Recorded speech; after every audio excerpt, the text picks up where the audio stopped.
Welcome to our district professional learning opportunity. We're excited to engage together in learning around our belief that literacy is a right, not a privilege. Just as we craft our instruction using design thinking, we must also begin with the end in mind. When we think about where we want students to be when they graduate from our Wake County public school system, this requires us to view literacy as the bridge to readiness.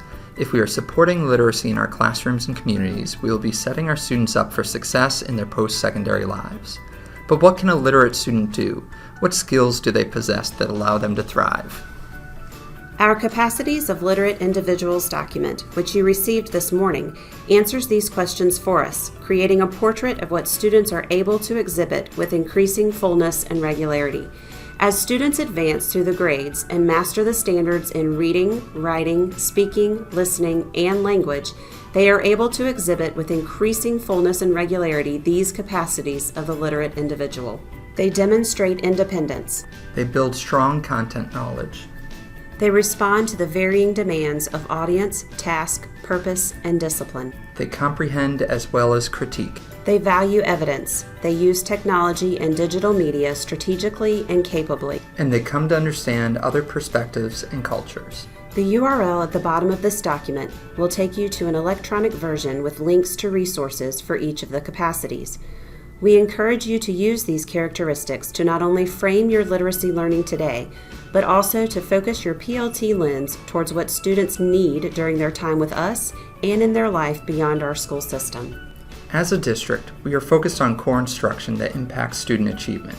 That of course means focusing on the standards, shifts, and 4 Cs. But in addition, it means weaving in equity and social-emotional learning into our instructional practices. Each of these components are built into the professional learning opportunities provided by the district this year. We encourage you to consider diving into each of these areas as you plan your personal learning.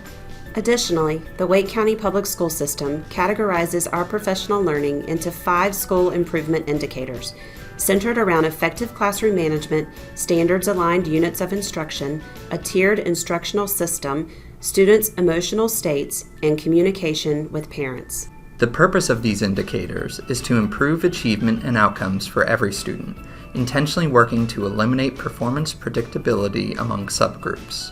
This sentiment is called out in our core belief number 2, which states that every student is expected to learn, grow, and succeed, while we will eliminate the ability to predict achievement based on socioeconomic status, race, and ethnicity.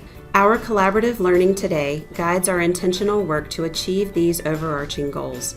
We thank you in advance for digging in with us to ensure that all Wake County students have access to rigorous literacy experiences.